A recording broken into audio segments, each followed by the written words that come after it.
65세 박정숙, 40년을 남편과 함께한 전업주부.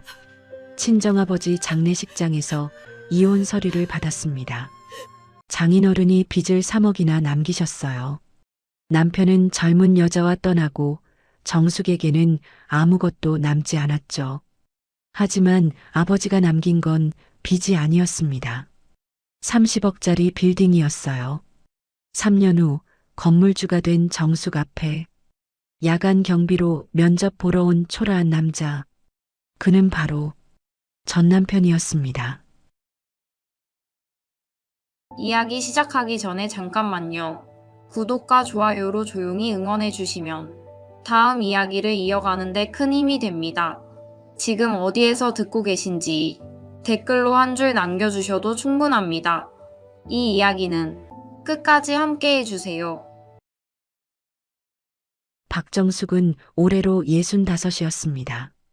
40년을 남편 김태수와 함께 살았어요.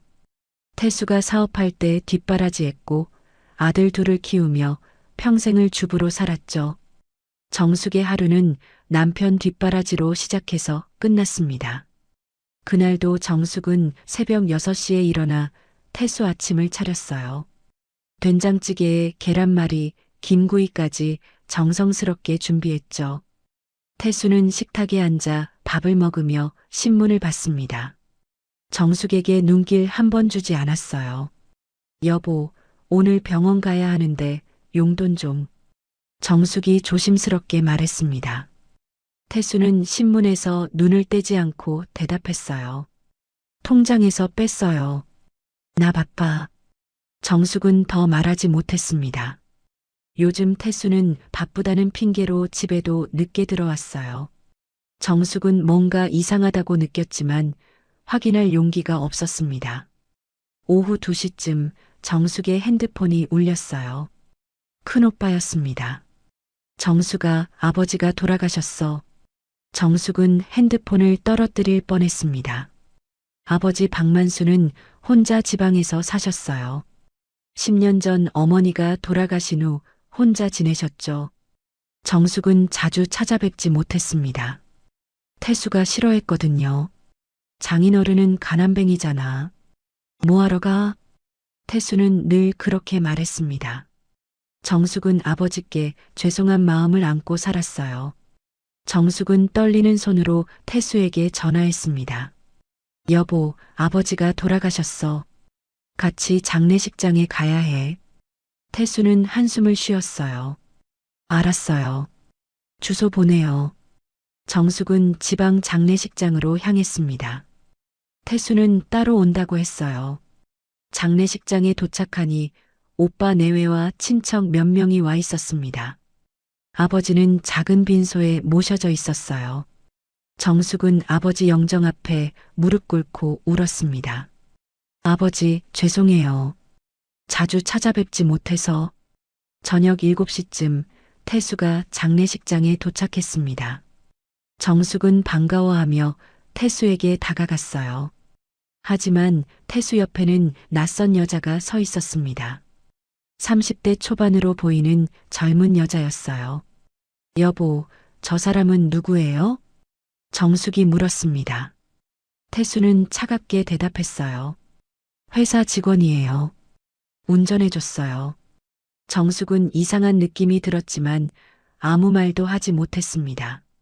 태수는 형식적으로 분양만 하고 밖으로 나갔어요. 정숙이 따라 나갔을 때 태수는 담배를 피우고 있었습니다. 여보, 고마워요. 와줘서.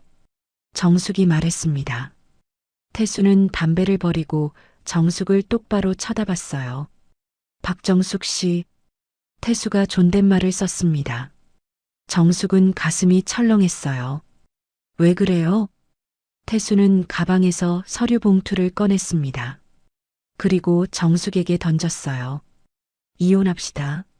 정숙은 얼어붙었습니다. 서류 봉투가 바닥에 떨어졌어요. 정숙은 떨리는 손으로 봉투를 집어들었습니다. 이혼 협의서였어요. 무슨 소리예요? 갑자기 왜? 이제 당신이랑 못 살겠어요. 40년 참았어요. 태수가 냉정하게 말했습니다. 정숙은 숨이 막혔어요. 내가 뭘 잘못했어요? 장인어른 때문이에요. 아버지가 뭘 어쨌다고. 태수는 비웃었습니다. 장인어른이 빚을 얼마나 남기셨는지 아세요? 3억입니다. 3억? 정숙은 귀를 의심했어요. 그게 무슨... 오빠한테 들었어요. 장인어른이 투자 사기 당해서 빚을 3억 떠안으셨대요. 이제 그 빚은 당신한테 넘어갑니다. 정숙은 주저앉을 뻔했어요. 오빠가 그런 말을 했다고요. 나는 그 빚 못 갚아요. 그러니까 이혼하고 각자 삽시다. 여보, 제발. 40년을 함께 살았잖아요. 정숙이 울며 매달렸습니다. 하지만 태수는 정숙의 손을 뿌리쳤어요. 그 40년이 지옥이었어요. 이제 내 인생 살고 싶어요. 태수는 돌아서서 걸어갔습니다. 아까 그 젊은 여자가 차에서 기다리고 있었어요. 태수는 여자와 함께 차에 올라탔습니다. 정숙은 그 모습을 보며 무너졌어요. 장례식장 밖에 주저앉아 정숙은 울었습니다. 40년 인생이 한순간에 무너졌어요. 남편도 떠났고 아버지도 돌아가셨고 빚만 3억이 남았습니다. 이틀 후 장례를 치르고 정숙은 서울 집으로 돌아왔습니다. 하지만 집 문은 잠겨 있었어요. 비밀번호도 바뀌어 있었죠. 정숙은 태수에게 전화했지만 받지 않았습니다. 정숙은 친구 집에 짐을 풀었어요. 며칠 뒤 변호사 사무실에서 연락이 왔습니다. 태수가 이혼 소송을 냈다는 거였어요. 정숙은 변호사를 만났습니다. 재산 분할은 어떻게 되나요? 정숙이 물었습니다. 변호사는 고개를 저었어요. 남편분이 재산을 전부 빼돌렸습니다. 통장도 집도 전부 명의를 바꿨어요. 부인께 남은 건 없습니다. 정숙은 참담했습니다. 40년을 함께 살았는데 한 푼도 안 남았다니요. 정숙은 친정집으로 갔습니다. 아버지가 살던 낡은 단칸방이었어요. 짐을 정리하러 온 거였습니다. 방 안에는 아버지 유품이 그대로 있었어요. 정숙은 옷장을 열었습니다. 낡은 옷들이 걸려 있었어요. 정숙은 하나하나 만지며 울었습니다. 옷장 맨 안쪽에 낡은 가죽 가방이 있었어요. 정숙은 가방을 꺼냈습니다. 아버지가 평생 쓰시던 가방이었어요. 정숙은 가방을 열어보려 했습니다. 손잡이를 잡는 순간 핸드폰이 울렸어요. 오빠였습니다. 정숙아, 아버지 빚 문제 어떻게 할 거야? 정숙은 한숨을 쉬었습니다. 오빠, 그 빚이 정말 3억이에요? 응. 아버지가 투자 사기 당하셨어. 채권자들이 연락 온다더라. 정숙은 눈앞이 캄캄했습니다. 가방을 다시 내려놓고 방바닥에 주저앉았어요. 이제 어떻게 살아야 할까요? 정숙은 사흘 동안 아버지 방에서 지냈습니다. 갈 곳이 없었어요. 태수는 이혼 서류에 도장만 찍으라며 독촉했고 오빠는 빚 문제로 연락을 끊었습니다. 정숙은 혼자였어요. 나흘째 되던 날 아침 정숙은 아버지 유품을 정리하기로 했습니다. 방을 비워야 했거든요. 집주인이 다음 세입자를 구한다고 했어요. 정숙은 옷장부터 정리했습니다. 낡은 옷들을 하나씩 꺼내 박스에 담았어요. 서랍장을 열자 아버지가 쓰시던 안경과 시계가 나왔습니다. 정숙은 시계를 손에 쥐고 한참을 울었어요. 아버지, 왜 저한테 빚을 남기셨어요? 정숙은 원망스러웠습니다. 하지만 동시에 죄책감이 들었어요. 아버지가 힘드실 때 자주 찾아뵙지 못했으니까요. 오후쯤 정숙은 옷장 안쪽에 있던 낡은 가죽 가방을 다시 꺼냈습니다. 며칠 전 열어보려다 그만뒀던 가방이었어요. 정숙은 가방 지퍼를 열었습니다. 안에서 서류 몇 장이 나왔어요. 정숙은 서류를 펼쳐봤습니다. 첫 장은 부동산 등기부등본이었어요. 정숙은 눈을 의심했습니다. 서울시 강남구 역삼동 오피스텔 전체동 소유자 박만수. 정숙은 다시 읽어봤습니다. 틀림없었어요. 아버지 이름이 적혀 있었습니다. 오피스텔 전체동 소유자라니 이게 무슨 뜻일까요? 정숙은 다음 서류를 봤습니다. 건물 감정 평가서였어요. 거기에는 시가 30억 원이라고 적혀 있었습니다. 정숙의 손이 떨렸어요. 이게 뭐지? 정숙은 황급히 다른 서류들을 뒤졌습니다. 통장 사본도 나왔어요. 잔액이 5억 원이었습니다. 정숙은 숨이 막혔어요. 가방 맨 밑에서 편지 한 통이 나왔습니다. 아버지 필체였어요. 정숙은 떨리는 손으로 편지를 펼쳤습니다. 정수가 이 편지를 읽고 있다면 아빠가 세상을 떠난 거겠지. 미안하다. 아빠가 너한테 가난한 아버지였던 것 같아서. 하지만 아빠는 너를 위해 평생 돈을 모았어. 이 빌딩은 내 어머니랑 결혼하고 나서 조금씩 모아서 산 거야. 30년 걸렸지. 이제 이 빌딩은 내 거야. 내 남편한테는 말하지 마. 그 사람 믿지 마. 아빠가 보기엔 좋은 사람이 아니더라. 이 빌딩으로 내 인생 다시 시작해. 사랑한다. 우리 딸. 마이너스 아빠. 정숙은 편지를 읽고 또 읽었습니다. 눈물이 주르륵 흘러내렸어요.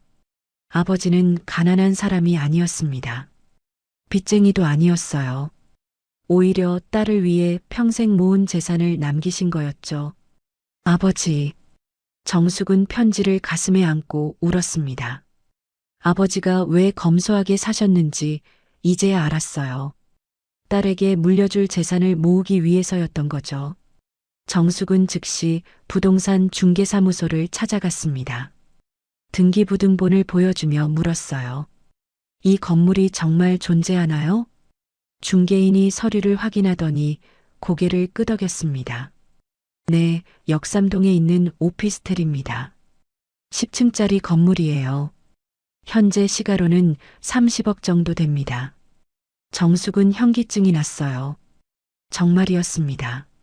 아버지가 30억짜리 빌딩을 남기신 거였어요.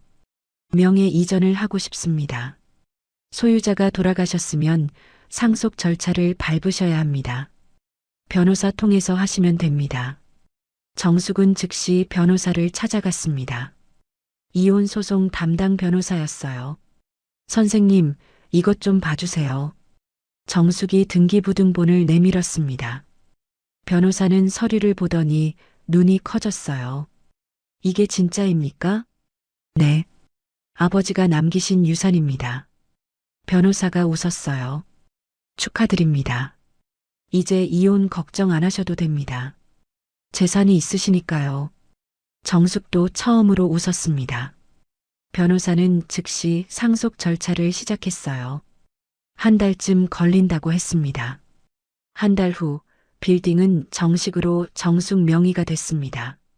정숙은 빌딩을 찾아갔어요. 역삼동 한복판에 서 있는 깔끔한 10층짜리 건물이었습니다. 정숙은 건물 앞에서 한참을 바라봤어요. 아버지가 평생 모아서 남긴 선물이었죠. 정숙은 눈물을 닦고 건물 안으로 들어갔습니다. 1층에는 부동산 중개소가 입주해 있었어요. 2층부터 10층까지는 작은 사무실들이 들어차 있었습니다. 관리사무소 직원이 정숙을 맞았어요. 건물주님이십니까? 네, 그렇습니다. 박만수 회장님 따님이시군요. 회장님께서 돌아가셨다는 소식 들었습니다. 삼가 조의를 표합니다. 정숙은 고개를 숙였습니다. 직원이 말했어요. 회장님께서 이 건물을 30년간 운영하셨습니다. 정말 성실하신 분이셨어요. 매달 임대료 관리도 직접 하셨죠. 정숙은 가슴이 뭉클했어요. 아버지가 얼마나 고생하셨을까요? 건물 운영은 제가 계속 도와드리겠습니다. 현재 공실이 거의 없어요. 매달 임대료 수입이 2천만 원 정도 됩니다. 정숙은 놀랐어요. 한 달에 2천만 원이라니. 1년이면 2억 4천만 원이었습니다. 정숙은 이혼 서류에 도장을 찍었습니다. 태수와 싸우고 싶지 않았어요. 그냥 끝내고 싶었습니다. 태수는 만족스럽게 웃으며 서류를 챙겼죠. 잘 사세요. 태수가 비아냥거리며 말했습니다. 정숙은 대답하지 않았어요. 태수는 젊은 여자와 함께 떠났습니다. 이혼 후 정숙은 빌딩 근처에 작은 오피스텔을 얻었어요. 그리고 건물 관리에 집중하기 시작했습니다. 아버지가 하시던 일을 이어받는 거였죠. 3년이 흘렀습니다. 정숙은 이제 68이었어요. 빌딩은 잘 운영됐고 정숙은 경제적으로 여유로워졌습니다. 외로웠지만 혼자 사는 것도 나쁘지 않았어요. 어느 날 관리사무소 직원이 정숙에게 전화했습니다. 건물주님, 야간 경비 자리가 비었습니다. 면접 보러 온 사람이 있는데 오늘 오실 수 있으세요? 네, 가겠습니다. 정숙은 빌딩으로 갔습니다. 관리사무소에 도착하니 복도에 한 남자가 서 있었어요. 등을 보이고 서 있어서 얼굴은 안 보였습니다. 정숙이 사무소 문을 열었습니다. 들어오세요. 남자가 천천히 돌아섰습니다. 정숙은 그 자리에서 얼어붙었어요. 남자도 멈칫했습니다. 김태수였습니다. 정숙과 태수는 서로를 멍하니 바라봤습니다. 복도에 침묵만 흘렀어요. 태수는 3년 전과 완전히 달라져 있었습니다. 말끔하던 얼굴은 수척해졌고 비싼 정장 대신 낡은 점퍼를 입고 있었어요. 태수가 먼저 고개를 숙였습니다. 안녕하십니까? 목소리도 달라졌어요. 예전의 거만함은 사라지고 조심스러운 말투였죠. 정숙은 감정을 추스르며 사무소 안으로 들어갔습니다. 들어오세요. 태수는 주춤거리며 따라 들어왔어요. 관리사무소 직원이 이력서를 정숙에게 건넸습니다. 정숙은 이력서를 받아봤어요. 김태수, 68세, 경력 건설 자재 사업 30년. 정숙은 이력서를 내려놓고 태수를 봤습니다. 태수는 고개를 들지 못했어요. 경비일 해보신 적 있으세요? 정숙이 차갑게 물었습니다. 태수는 고개를 저었어요. 없습니다. 하지만 배우겠습니다.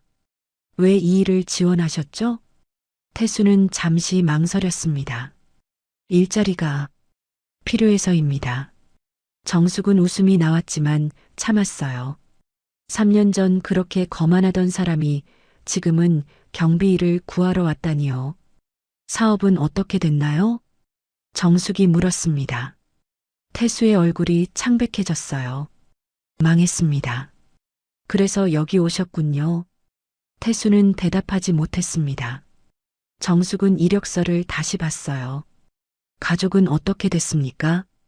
태수가 움찔했습니다. 혼자 삽니다. 정숙은 고개를 끄덕였어요. 그 젊은 여자도 떠났나 봅니다. 태수에게 돈이 없으니까요. 집은 어디 사세요? 고시원입니다. 정숙은 더 이상 묻지 않았습니다. 태수의 몰락이 한눈에 보였어요. 관리사무소 직원이 조심스럽게 말했습니다. 건물주님, 이분 채용하시겠습니까? 다른 지원자도 있긴 한데. 정숙은 태수를 똑바로 쳐다봤습니다. 태수는 여전히 고개를 숙이고 있었어요. 정숙은 천천히 입을 열었습니다. 채용하겠습니다. 태수가 깜짝 놀라 고개를 들었어요. 정숙을 믿을 수 없다는 표정으로 바라봤습니다. 정말입니까? 네. 내일부터 출근하세요. 태수는 어쩔 줄 몰라 했어요. 정숙은 자리에서 일어났습니다. 근무 시간이랑 월급은 직원이 설명해 줄 겁니다. 성실히 일하세요. 정숙이 사무소를 나가려는데 태수가 불렀습니다. 정숙 씨. 정숙은 돌아보지 않았어요.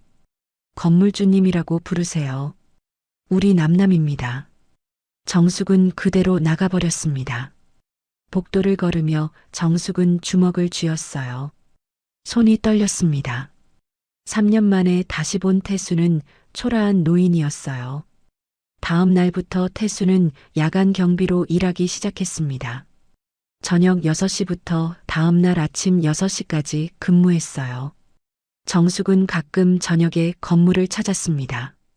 태수를 보러 온 게 아니라 건물을 확인하러 온 거였죠.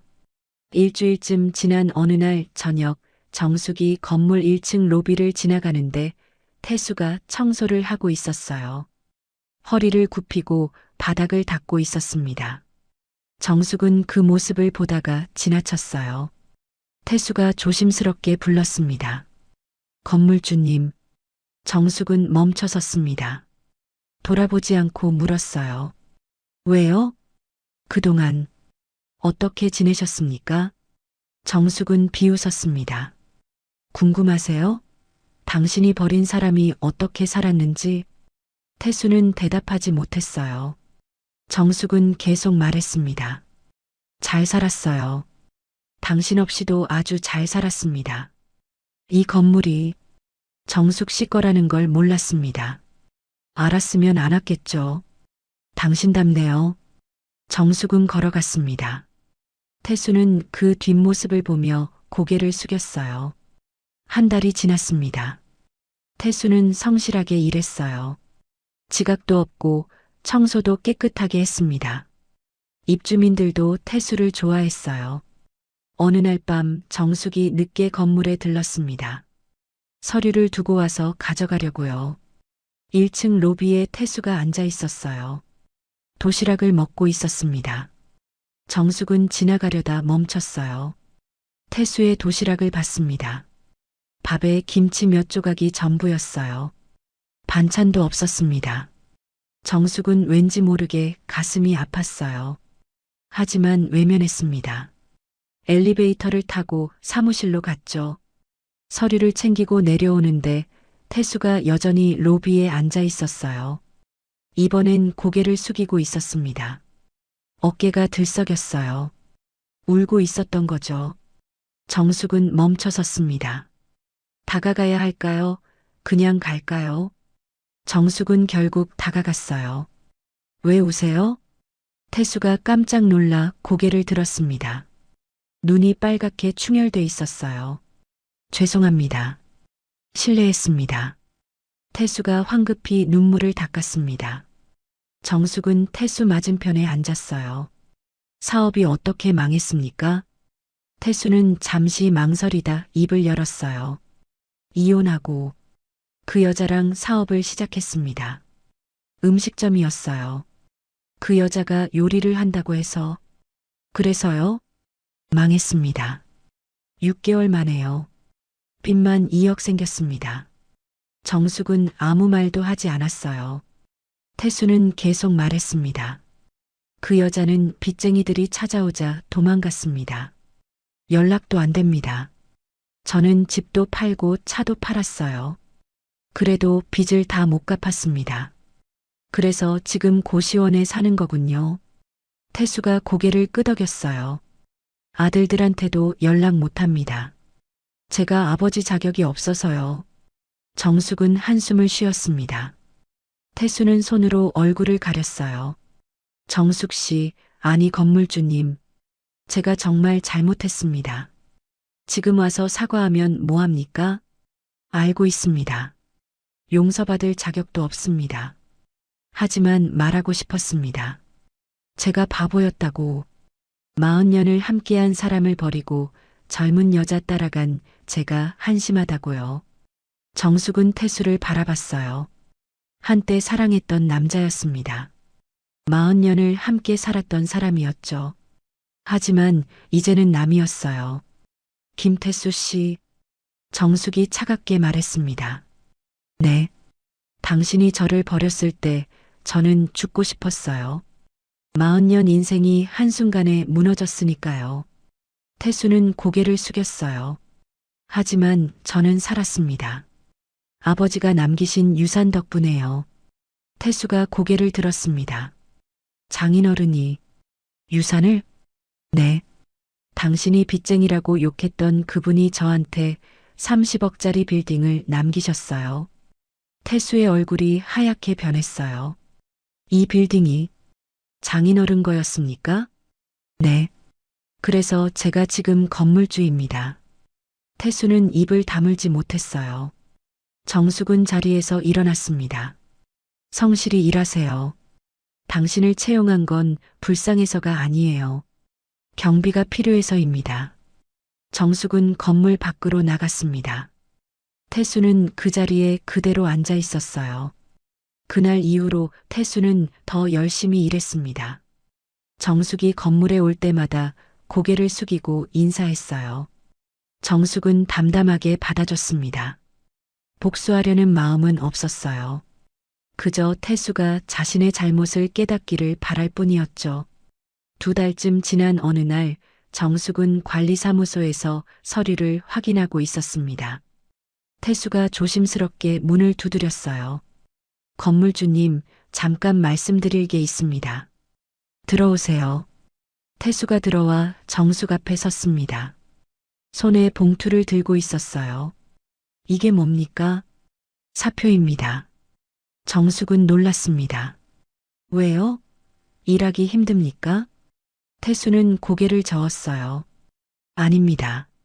제가 여기 있는 게 건물주님한테 불편할 것 같아서요.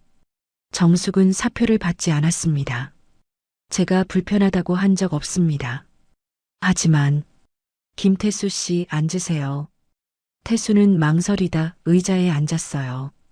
정숙은 책상 서랍을 열어 낡은 편지 한 통을 꺼냈습니다. 아버지가 쓴 편지였어요. 이거 읽어보세요. 태수는 조심스럽게 편지를 받아 읽었습니다. 아버지가 정숙에게 남긴 마지막 편지였죠. 태수는 편지를 읽으며 눈가가 붉어졌어요. 장인어른께서 이렇게, 네, 제 아버지는 평생 절약하며 이 빌딩을 사셨어요. 저를 위해서요. 태수는 편지를 내려놓고 고개를 숙였습니다. 제가 정말 잘못했습니다. 장인어른을 빚쟁이라고 욕했어요. 정숙 씨를 버리고 떠났고요. 정숙은 창밖을 바라봤습니다. 김태수 씨, 저는 당신을 용서할 수 없어요. 태수는 고개를 끄덕였어요. 알고 있습니다. 하지만 당신이 뉘우치고 있다는 것도 알아요. 정숙은 태수를 봤습니다. 사표 받지 않겠습니다. 계속 일하세요. 성실하게요. 건물주님. 그리고 하나만 약속하세요. 뭡니까? 다시는 사람을 함부로 버리지 마세요.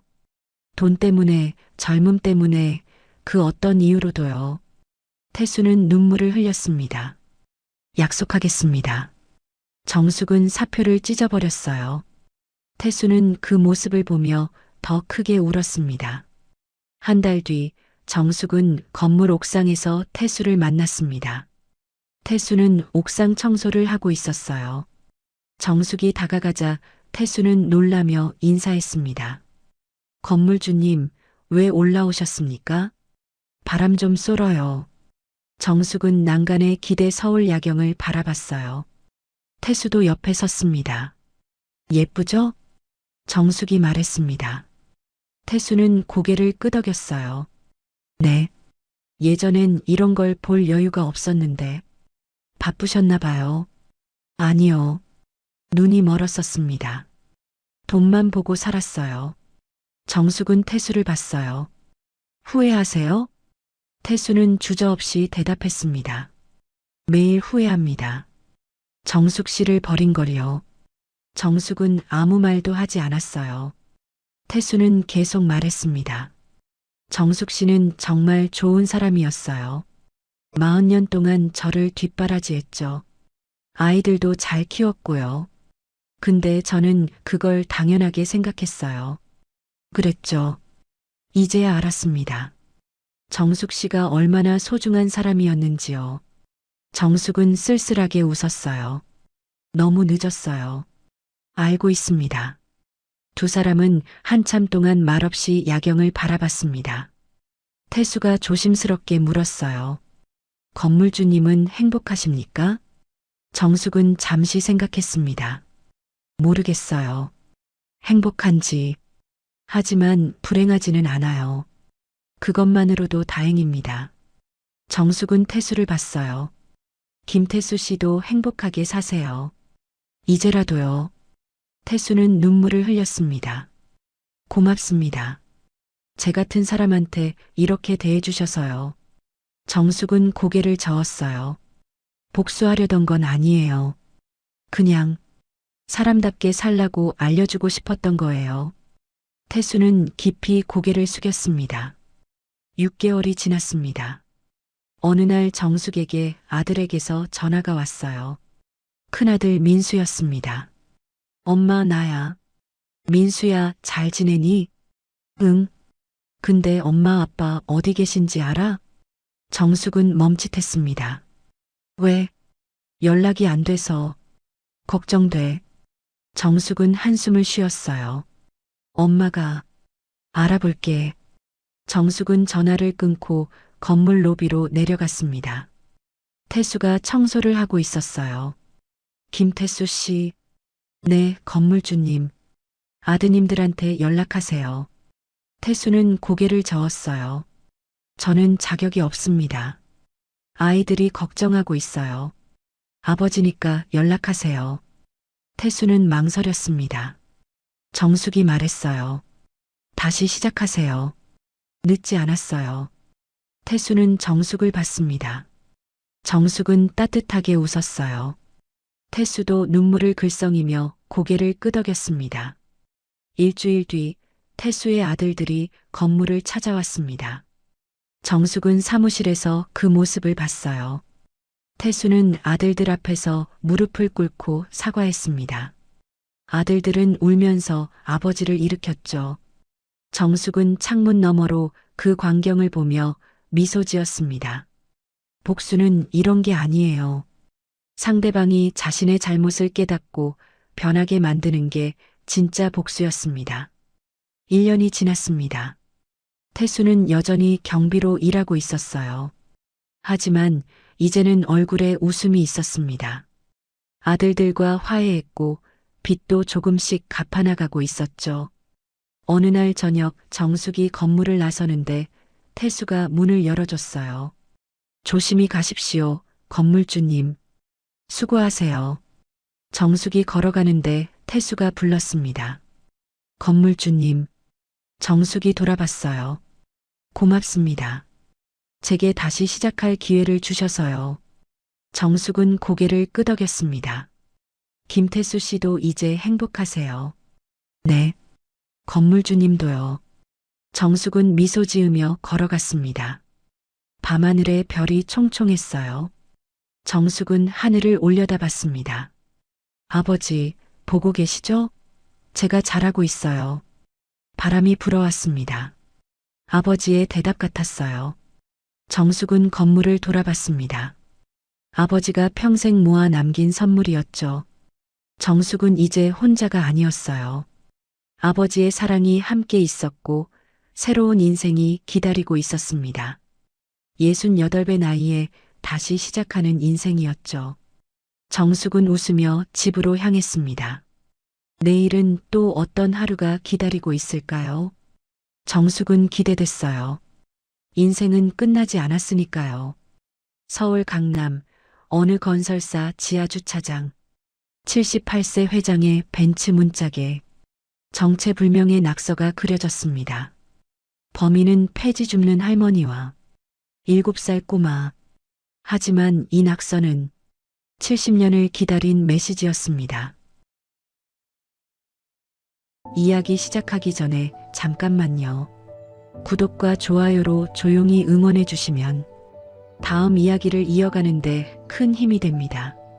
지금 어디에서 듣고 계신지 댓글로 한 줄 남겨주셔도 충분합니다. 이 이야기는 끝까지 함께 해주세요. 강철민 회장은 올해로 78이었습니다. 서울 강남 한복판에 우뚝 선 철민건설 본사 회장실에서 내려다보는 풍경은 언제나 그를 만족시켰죠. 6.25 전쟁 때 북에서 홀로 내려와 맨손으로 시작해서 이만큼 읽어낸 게 자랑스러웠습니다. 하지만 그 과정에서 그는 냉혹해질 수밖에 없었어요. 계약서에 도장 찍을 때 눈 하나 깜짝하지 않고 부실 협력업체는 단칼에 잘라내는 게 그의 방식이었습니다. 그날도 여느 때처럼 회의를 마치고 지하 주차장으로 내려갔습니다. 그런데 운전기사 박 팀장이 당황한 얼굴로 다가왔어요. 회장님, 큰일입니다. 무슨 일인가? 박 팀장이 벤츠 뒷문을 가리켰습니다. 검은 칠이 된 문짝에 뭔가 은빛으로 반짝이는 선들이 구불구불 그어져 있었어요. 회장은 가까이 다가가 살펴봤습니다. 날카로운 목 같은 걸로 긁어서 만든 흔적이었죠. 이게 대체 뭔가? 누가 감히? 회장의 목소리가 낮게 깔렸습니다. 50년 사업하면서 이런 모욕은 처음이었어요. 박 팀장이 조심스럽게 말했습니다. CCTV를 확인해 봤는데요. 어제 저녁 9시쯤 폐지 줍는 할머니 한 분이 꼬마애를 데리고 주차장에 들어왔습니다. 그 애가 손에 못을 들고 뭐? 폐지 줍는 할머니라고? 회장은 당장 경비실로 올라갔습니다. CCTV 화면을 돌려보니 정말 그랬어요. 낡은 옷을 입은 할머니가 폐지 수레를 끌고 주차장에 들어왔고 7살쯤 돼 보이는 남자아이가 할머니 손을 잡고 따라왔습니다. 할머니가 회장차 앞에서 멈춰서더니 아이 손에 뭔가를 쥐어줬어요. 아이는 그걸 들고 차 문짝에 선을 긋기 시작했죠. 한 획, 두 획, 매우 신중하게 무언가를 그려나갔습니다. 저 할멈을 당장 찾아내게. 경찰에 신고하고. 알겠습니다, 회장님. 경비팀장이 부랴부랴 움직였습니다. 회장은 다시 주차장으로 내려가 문짝의 낙서를 들여다봤어요. 처음엔 그냥 제멋대로 긁어놓은 줄 알았는데 자세히 보니 뭔가 규칙이 있어 보였습니다. 선들이 교차하고 작은 원들이 있고 구불구불한 곡선도 있었어요. 이게 뭐지? 회장은 손가락으로 그 선들을 따라가 봤습니다. 그런데 이상했어요. 왠지 낯설지 않은 느낌이었죠. 어디선가 본 것 같기도 하고. 하지만 정확히 뭔지는 알 수 없었습니다. 이틀 뒤 경비팀장이 보고를 올렸습니다. 회장님, 그 할머니를 찾았습니다. 회사에서 3km 떨어진 달동네에 살고 있습니다. 이름은 확인 안 됐고요. 그 꼬마애가 손주인 것 같습니다. 주소를 내게 주게. 회장님이 직접 가시게요? 내 차에 낙서한 사람이네. 당연히 내가 직접 가야지. 회장은 그날 오후 운전기사 없이 혼자 차를 몰고 그 달동네로 향했습니다. 좁은 골목길을 올라가니 판잣집들이 다닥다닥 붙어 있었어요. 경비팀장이 알려준 집 앞에 차를 세웠습니다. 문패도 없는 낡은 집이었죠. 회장이 대문을 두드렸습니다. 거기 누구 없소? 안에서 아이 목소리가 들렸어요. 할매, 누가 왔어? 문이 삐걱 열리고 그 꼬마가 고개를 내밀었습니다. 아이는 회장을 보더니 눈이 휘둥그레졌어요. 너 이 집 손주냐? 네. 할머니 계시냐? 아이가 고개를 끄덕였습니다. 회장이 안으로 들어서려는데 안에서 할머니 목소리가 들렸어요. 민수야, 누구니? 그 목소리를 듣는 순간 회장의 심장이 덜컥 내려앉았습니다. 왜 그런지 몰라도 가슴 한구석이 무너지는 느낌이었죠. 회장은 안으로 들어갔습니다. 방 안에는 허리 굽은 할머니가 앉아 있었어요. 옷은 남루했지만 얼굴은 깨끗이 씻은 상태였습니다. 할머니가 회장을 올려다봤어요. 누구시오? 할머니, 며칠 전에 우리 손주가 주차장에서 그 일 말이오. 회장이 말하려는데 할머니가 갑자기 환하게 웃었습니다. 아, 그거 잘 됐네요. 제대로 그렸나 모르겠어요. 민수야, 내가 잘 그렸지? 꼬마가 고개를 끄덕였어요. 회장은 어이가 없었습니다. 할머니, 지금 농담하시는 겁니까? 그게 얼마짜린 차인 줄 아시오? 그 문짝 하나 가려면. 돈 얘기는 나중에 해요. 그것보다 제대로 그렸는지가 중요하지. 그 지도가. 지도? 회장은 멈칫했습니다. 지도라고 했어요. 할머니가 다시 말했습니다. 우리 민수가 밤마다 연습했거든요. 내가 불러주는 대로 종이에다 수십 번 그렸어요. 큰 길이 어디 있고, 우물이 어디 있고, 느티나무가 어디 있고. 회장의 손이 떨리기 시작했습니다. 그는 천천히 할머니에게 다가갔어요. 그게 어디 지도요? 할머니가 회장을 빤히 쳐다봤습니다. 그러더니 갑자기 눈물을 글썽였어요. 함경북도 청살리. 거기 아시오? 회장은 그 자리에 주저앉을 뻔했습니다. 청살리. 자기가 태어나고 자란 마을이었어요. 70년 전 전쟁통에 가족과 헤어져 홀로 남쪽으로 내려온 바로 그 마을이었습니다. 회장은 떨리는 목소리로 물었습니다. 할머니는 어떻게 그 마을을? 나도 거기 살았으니까요. 회장의 머릿속이 하얘졌습니다. 그는 주머니에서 핸드폰을 꺼내 차 문짝 사진을 다시 봤어요. 그 구불구불한 선들을 찬찬히 따라가다가 회장은 온몸에 전율이 흘렀습니다. 이건 설마. 회장은 사진 속 낙서를 확대해서 봤습니다. 가운데 굵은 선은 마을 한가운데를 가로지르는 개울이었어요. 그 옆 작은 원은 우물, 구불구불한 선은 산길이었죠. 그리고 개울 북쪽에 네모난 표시가 있었는데 그게 바로 자기 집이 있던 자리였습니다. 이게 정말 청산리 맞습니까? 할머니가 고개를 끄덕였어요. 맞아요. 내가 기억하는 대로 그린 거예요. 70년 전 그 마을 그대로. 회장의 손이 부들부들 떨렸습니다. 그는 할머니 앞에 무릎을 꿇고 앉았어요. 할머니, 그럼 혹시 강씨 성을 가진 집안 아시오? 그 마을에 강철민이라는 사람이. 강철민? 할머니가 회장 얼굴을 빤히 쳐다봤습니다. 그러더니 갑자기 눈빛이 흐려졌어요. 강철민. 누구더라? 어디서 들어본 것 같은데. 회장은 가슴이 철렁 내려앉았습니다. 할머니가 뭔가 기억하려고 애쓰는 게 보였어요.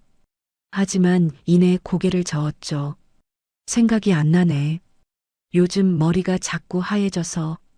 꼬마 민수가 옆에서 조용히 말했습니다.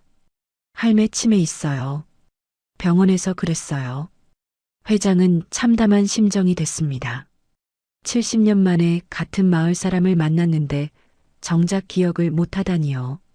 그는 다시 물었어요. 할머니, 그럼 왜 이 지도를 그리라고 하신 겁니까? 누구한테 보여주려고? 할머니가 멍하니 창밖을 바라봤습니다. 누구한테? 그게 누구더라? 중요한 사람인데. 그때 회장은 할머니 손목에 낡은 천 조각이 묶여 있는 걸 봤어요. 빨갛게 바랜 천이었는데 뭔가 글자가 수놓아져 있었습니다. 회장이 조심스럽게 물었어요.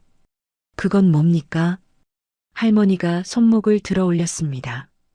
이거 우리 어머니가 만들어주신 거예요. 헤어지지 말라고. 회장은 그 천 조각을 자세히 봤습니다. 거기엔 순옥이라는 글자가 수놓아져 있었어요.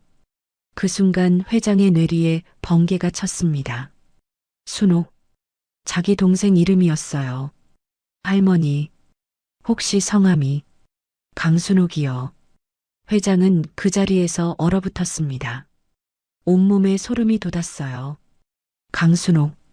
70년 전 피난길에 어머니 손을 놓치고 헤어진 바로 그 동생이었습니다. 당시 5살이었던 순옥이를 찾으려고 온 피난민 수용소를 뒤졌지만 찾지 못했죠. 회장은 떨리는 손으로 자기 목에 걸린 낡은 명찰을 꺼냈습니다. 어머니가 천으로 만들어주신 명찰이었어요. 거기엔 철민이라고 수놓아져 있었죠. 수녹이 손목의 천 조각과 똑같은 재질, 똑같은 솜씨였습니다. 할머니, 이거 보십시오. 이게... 하지만 할머니는 멍한 눈으로 그걸 바라볼 뿐이었어요. 알아보지 못했습니다. 회장은 목이 메어왔어요. 할머니 나요. 철민이요. 오빠 철민이. 할머니가 고개를 갸우뚱했습니다. 철민이? 우리 오빠? 그래요 나요. 회장의 목소리가 커졌습니다. 하지만 할머니는 여전히 혼란스러워했어요. 민수가 할머니 어깨를 두드렸습니다. 할매, 이 양반이 할매 오빠래요. 오빠, 우리 오빠는 잘생겼는데 이 사람은 늙었잖아. 회장은 참담했습니다. 동생은 자기를 5살 때 모습으로 기억하고 있었던 거예요. 그는 핸드폰을 꺼내 인터넷을 검색했습니다. 자기 젊었을 때 사진을 찾아서 할머니한테 보여줬어요. 이거 보세요. 이게 나요. 강철민. 할머니가 사진을 빤히 쳐다봤습니다. 그러다가 갑자기 눈을 크게 떴어요. 아, 이거. 할머니 손이 사진 쪽으로 떨리며 뻗어나갔습니다. 뭔가 기억이 떠오르는 것 같았어요. 회장은 숨을 죽이고 기다렸죠. 이 사람, 어디서 봤는데? 나요, 순호가. 오빠요. 할머니가 입술을 떨었습니다. 그러다가 천천히 고개를 들어 회장을 똑바로 쳐다봤어요. 그 눈빛이 조금 달라져 있었습니다. 오빠? 바로 그 순간이었어요. 민수가 갑자기 소리쳤습니다. 할매. 할머니가 갑자기 몸을 흔들더니 옆으로 쓰러졌습니다. 회장이 황급히 할머니를 붙잡았어요. 순호가 정신 차려. 하지만 할머니는 눈을 감은 채 축 늘어졌습니다. 회장은 당황해서 민수에게 소리쳤어요. 구급차, 빨리 구급차 불러. 민수가 울면서 핸드폰을 꺼냈습니다. 회장은 쓰러진 할머니를 안고 있었어요. 70년 만에 만난 동생이 자기 품에 쓰러져 있었죠. 순호가 정신 차려. 오빠가 여기 있어. 내가 왔어. 하지만 할머니는 대답이 없었습니다.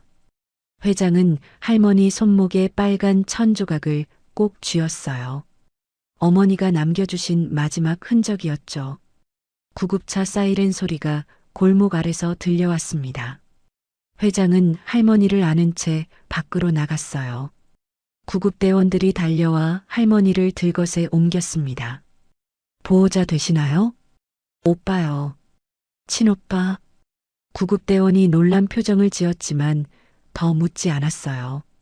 할머니가 구급차에 실렸고 회장과 민수도 함께 탔습니다. 구급차가 출발했어요. 회장은 할머니 손을 꼭 잡고 있었습니다. 그런데 할머니가 희미하게 눈을 떴어요. 그리고 회장을 보며 가느다란 목소리로 속삭였습니다. 오빠. 그 한마디에 회장의 눈에서 눈물이 주르륵 흘러내렸습니다.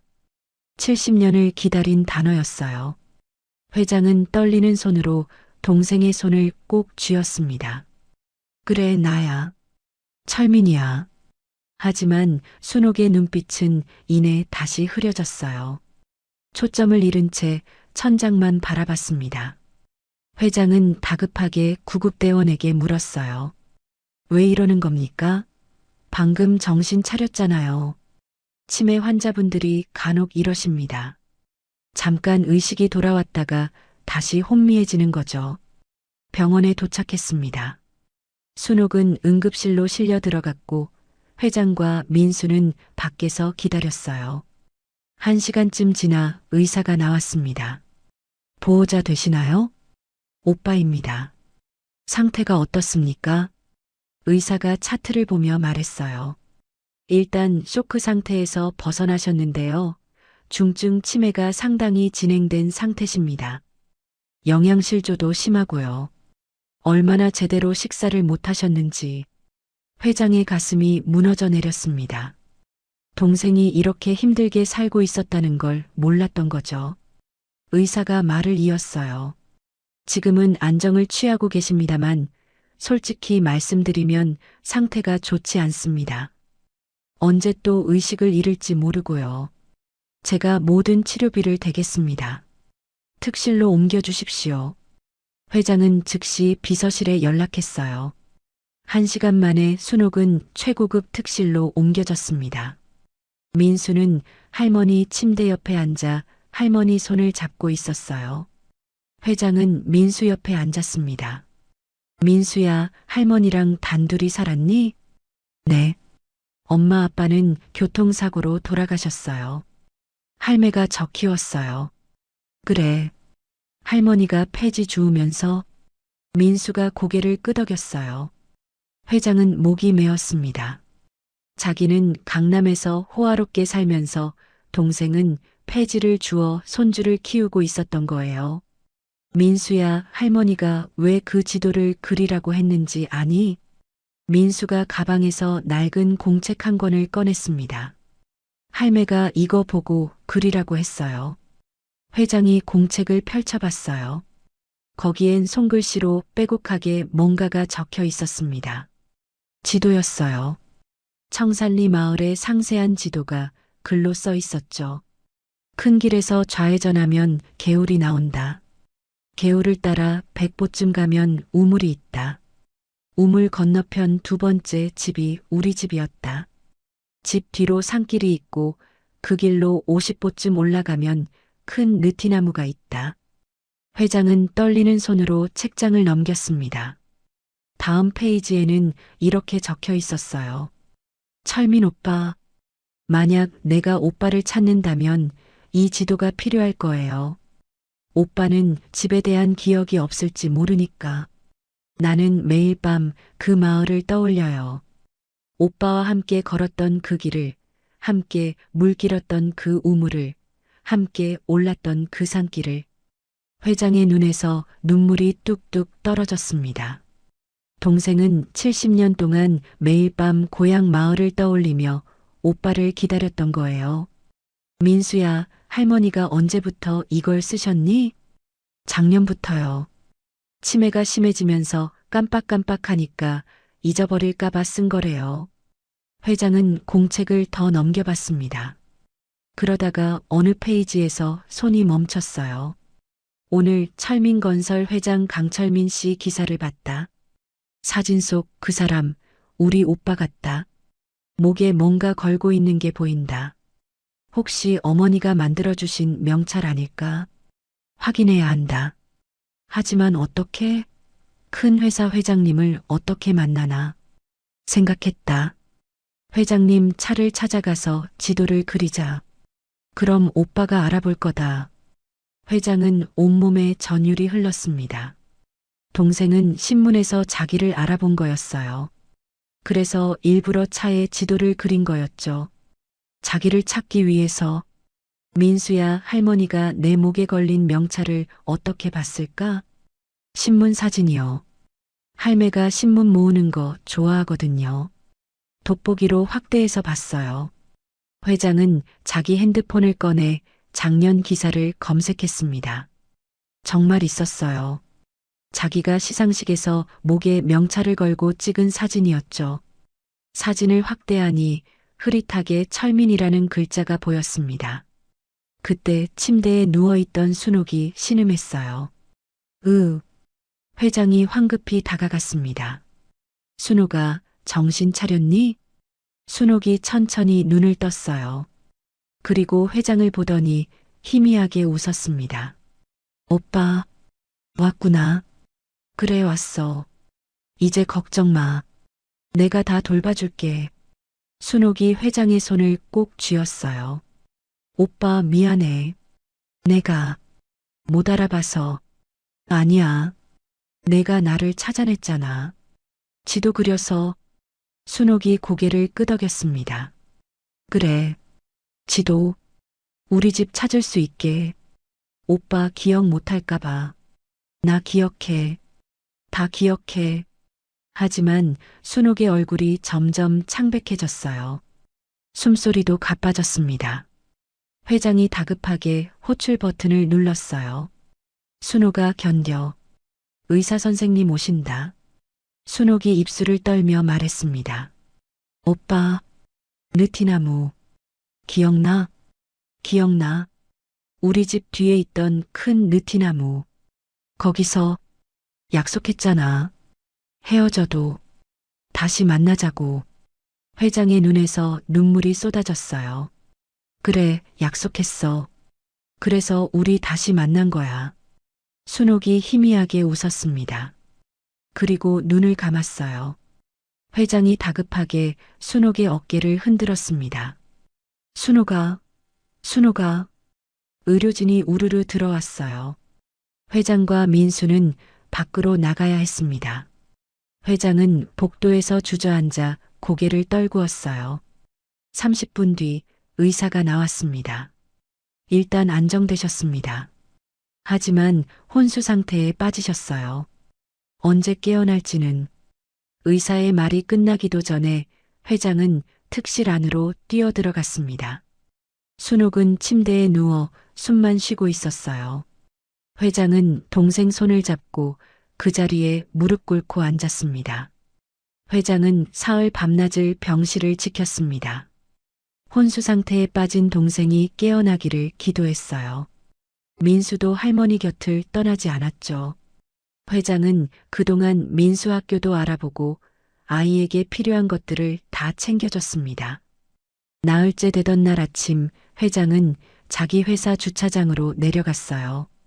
그리고 벤츠 문짝에 그려진 지도를 한참 동안 바라봤습니다. 동생이 마지막 힘을 다해 자기에게 전한 메시지였죠. 회장은 결심했습니다.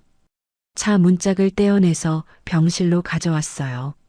정비소 직원들이 깜짝 놀랐지만 회장의 명령이라 조심스럽게 문짝을 분리했습니다. 병실로 돌아온 회장은 문짝을 벽에 세워뒀어요. 민수가 물었습니다. 할아버지, 그걸 왜 여기 가져오셨어요? 민수야, 이건 할머니가 우리한테 남긴 선물이야. 이 지도대로 뭔가를 만들어줄 거야. 회장은 비서를 불렀습니다. 회사 뒤 공터 있지? 거기에 청산리 마을을 재현해줘. 예, 청산리 마을이요? 이 지도대로 정확하게. 개울, 우물, 집, 느티나무까지 전부 다. 한 달 안에 완성해. 비서가 당황했지만 고개를 끄덕였어요. 회장은 전문가들을 불러 모았습니다. 건축가, 조경 전문가, 역사학자까지 동원했죠. 그들은 순옥의 공책과 차 문짝의 지도를 바탕으로 설계를 시작했어요. 회장은 매일 공사 현장을 찾아갔습니다. 개울을 만들 때는 직접 돌을 날랐어요. 우물을 팔 때는 삽을 들었죠. 78살 노인이 땀 흘리며 일하는 걸 보고 직원들도 감동했습니다. 회장님, 무리하시면 안 됩니다. 괜찮아. 이건 내 동생한테 보답하는 일이야. 3주가 지나자 마을이 윤곽을 드러냈습니다. 개울이 졸졸 흐르고 우물이 만들어졌어요. 옛날 한옥 5채도 지어졌죠. 그리고 마을 뒤편 언덕에는 큰 느티나무를 심었습니다. 나이든 느티나무를 구해서 정성스럽게 옮겨 심은 거예요. 회장은 완성된 마을을 보며 눈물을 흘렸습니다. 70년 전 기억 속 그 마을이 눈앞에 펼쳐져 있었어요. 한 달째 되던 날 의사가 회장을 불렀습니다. 회장님, 환자분 상태가 더 나빠지고 있습니다. 솔직히 말씀드리면 얼마 남지 않으셨어요. 회장의 가슴이 무너졌습니다. 하지만 그는 침착하게 물었어요. 잠깐이라도 의식을 되찾을 수 있습니까? 글쎄요. 가능성은 희박하지만 최선을 다해 주십시오. 제발 부탁드립니다. 다음 날 아침 기적이 일어났습니다. 순옥이 눈을 뜬 거예요. 회장이 황급히 달려갔어요. 순옥아, 정신 차렸니? 순옥이 희미하게 웃었습니다. 오빠, 여기가 어디야? 병원이야. 내가 쓰러져서 순옥이 천천히 주변을 둘러봤어요. 그러다가 벽에 세워진 차 문짝을 봤습니다. 거기 그려진 지도를 보더니 눈물이 주르륵 흘렀죠. 내가 그린 거 오빠가 가져왔구나. 그래. 이 지도대로 뭔가를 만들었어. 보여줄 수 있을까? 뭘 만들었는데? 회장은 휠체어를 가져왔습니다. 의사가 말렸지만 회장은 고집을 부렸어요. 제발 1시간만 허락해 주십시오. 의사가 한숨을 쉬며 허락했습니다. 회장은 순옥을 휠체어에 태웠어요. 민수도 함께 따라왔죠. 병원에서 회사까지는 차로 10분 거리였습니다. 회사 뒤 공터에 도착하자 순옥의 눈이 커졌어요. 이게 뭐야? 우리 고향이야. 청살리. 순옥은 말문이 막혔습니다. 눈앞에 70년 전 그 마을이 그대로 재현돼 있었어요. 회장은 휠체어를 밀며 천천히 마을 안으로 들어갔습니다. 여기가 큰 길. 내가 지도에 그린 대로야. 개울을 건너자 우물이 나왔어요. 순옥이 떨리는 손으로 우물을 만졌습니다. 이 우물, 우리가 매일 물 길었던. 그래, 기억나지? 우물 건너편에 한옥이 보였어요. 회장이 말했습니다. 저기가 우리 집이야. 순옥은 눈물을 흘리며 그 집을 바라봤어요. 회장이 휠체어를 밀어 집 앞까지 갔습니다. 대문을 열고 들어가자 작은 마당이 나왔죠. 순옥아, 뒤로 가볼까? 집 뒤로 돌아가니 산길이 있었어요. 회장이 순옥을 안아 올렸습니다. 그리고 천천히 산길을 올라갔죠. 민수가 뒤를 따랐어요. 50보쯤 올라가자 큰 느티나무가 나타났습니다. 순옥이 그 나무를 보며 흐느꼈어요. 오빠, 이 나무 기억나니? 우리가 여기서 약속했잖아. 회장은 나무 아래에 순옥을 내려놨습니다. 그리고 옆에 나란히 앉았어요. 70년 전에 우리 여기 앉아서 약속했어. 헤어져도 꼭 다시 만나자고. 순옥이 고개를 끄덕였습니다. 기억나? 다 기억나? 두 사람은 한참 동안 나무를 바라봤어요. 70년 만에 재회였습니다. 민수가 조심스럽게 다가왔어요. 할매, 이거 드릴 게 있어요. 민수가 봉투를 꺼냈습니다. 순옥이 봉투를 열어보니 편지가 들어 있었어요. 순옥 자신의 글씨였죠. 이게 뭐니? 할매가 제정신일 때 쓴 거예요. 나중에 오빠 만나면 주라고 했어요. 순옥이 편지를 펼쳤습니다. 떨리는 목소리로 읽기 시작했어요. 철민 오빠, 내가 이 편지를 읽고 있다면 우리가 만난 거겠지. 오빠 미안해. 내가 먼저 손을 놓쳐서. 그날 피난길에서 오빠 손을 꼭 잡고 있었어야 했는데. 하지만 오빠, 난 한 번도 오빠를 잊은 적 없어. 매일 밤 고향 마을을 떠올렸어.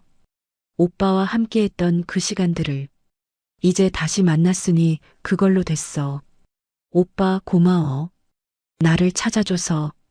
순옥이 편지를 다 읽고 회장을 바라봤습니다. 회장도 순옥을 바라봤어요. 두 사람은 손을 꼭 잡았습니다. 오빠, 우리 약속 지켰네. 그래, 지켰어. 순옥이 느티나무에 기댔습니다. 그리고 편안한 얼굴로 눈을 감았어요. 회장은 동생 손을 잡은 채 함께 나무에 기댔습니다. 따뜻한 봄바람이 불어왔어요. 느티나무 잎사귀가 바스락거렸죠. 70년 만에 고향으로 돌아온 남매는 그렇게 함께 있었습니다. 강철민 회장의 이야기는 여기서 끝이 납니다. 하지만 우리 모두의 이야기는 계속됩니다. 살다 보면 소중한 사람과 헤어지는 순간이 있습니다. 전쟁 때문일 수도, 이별 때문일 수도, 혹은 오해 때문일 수도 있죠. 강철민 회장은 70년이라는 세월을 홀로 살아왔지만 끝내 동생을 찾아냈습니다. 차 문짝의 낙서도, 폐지 줍는 노파도, 모두 강철민 회장에게 주어진 마지막 선물이었습니다. 여러분의 인생에도 차 문짝에 그려진 지도 같은 순간이 있을 겁니다. 누군가 당신을 찾기 위해 남긴 흔적 말입니다. 늦었다고 생각할 때가 가장 빠를 때입니다. 오늘도 묵묵히 살아가는 여러분, 모두 소중한 인연과 다시 만나시길 바랍니다. 여러분의 이야기도 소중합니다. 지금까지 들어주셔서 감사합니다.